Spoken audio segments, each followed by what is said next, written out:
So since we're talking about fluency, my area of expertise, let's do it artfully, shall we? Let's sing. I think all of us are about ready for spring. So I was thinking, what would be a good song to sing right now? And I don't know if you know this one, but I learned this one as a kid. I remember this in grade school, learning When the Red Robin. So hum along with me if you know it. If not, I'll solo for you. Here's how it goes. When the red robin comes bobbing along, along there'll be no more sobbing when he starts throbbing his own sweet song. Wake up, wake up, wake up, you sleepyhead. Get up, get up, get up, get out of bed. Cheer up, cheer up, cheer up, the sun is red. Live, love. I clicked too fast there. Live, love, laugh, and be happy. What if I've been blue? Now I'm walking through fields of flowers. Rain may glisten, but I still listen for hours and hours. Oh, I'm just a kid again, doing what I did again, singing an old sweet song. When the red robin comes bobbing along. I love that song. It really makes me think about spring. I was looking at you, Lucy. You were singing along as well. You must have learned it. Trying. You went quickly though. I know. Well, why sing? And this is we only have a short hour. We could do a whole medley, but we'll just stop there. But why sing? Well, there's actually several reasons. It's fun. Brain scientists tell us when we sing that those endorphins in our brains release, make us feel good. It's aesthetic. What I mean by that is it has the ability to touch the heart, to send a chill down the spine. All of us would have a song or a poem that would send a chill down the spine. It's full of culture and content and vocabulary. Just in that one song, you had words like glisten and bobbing, which are not very common words, and yet now we have a chance to teach them to our kids. But most of all, the reason why we sing, and I do whenever I work with kids, is it's reading. What are you doing when you sing a song and the words are in front of you? And that's the key. The words have to be in front of you. It's reading. Some of the very best material for developing not just fluency, but all those foundational skills, even comprehension. In fact, I don't know if you know this story, Lucy, but 14 years ago in August, you had me there several times to lecture.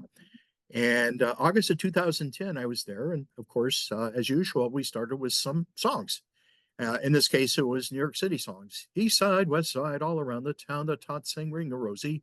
London Bridge is falling down, boys and girls together. Me and Mamie O'Rourke, we tripped the light fantastic on the sidewalks of New York. And we went to that great Lawrence Hart. We will have Manhattan, the Bronx, and Staten Island too. Anyways, to make a long story short, I went out with a lecture. And then, remember, that was August of 2010. 8 months later, out of the blue, comes an email from a teacher from Danbury, Connecticut. Her name is Becky Awasaki, and this is what she wrote. I challenged myself in October to begin singing with my students, and we've been singing ever since. I've never seen so much progress in reading. Every one of my first graders is reading on grade level or higher, and they love to sing. I ended up calling her up and saying, Becky, why didn't you tell me about this before? Anyway, she said, in her 20 plus years of teaching first grade, that had never happened, where every child had ended the year on grade level. And she said, the only thing we did was I would teach, introduce 2 or 3 songs every Monday, and we would practice them throughout the week. And on Friday, we'd have a hootenanny or a sing-along and invite parents and the school principal to join us. And that was it. That was it there. Well, Becky and I actually wrote that up. This is my kind of research. I work with teachers in the field, in the trenches. And we wrote it up for the reading teacher. Let's bring back the magic of song for the teaching of reading. If you're interested, you can find it on my website under the resources page. So it's a 5-page piece, but it actually, very, very practical on this. And again, think about what's going on here. It's reading, the kind of reading kids need to do. Young kids, struggling readers, the rhythm, the rhyme, the melody make poetry and song just, I think, the best text for struggling readers. In fact, when I ran the reading clinic here at my university for 30 years, that was it. It was poetry and song, and we have some remarkable results over the time period. I will mention, by the way, you notice there at the bottom of the handout, I make reference to some pages.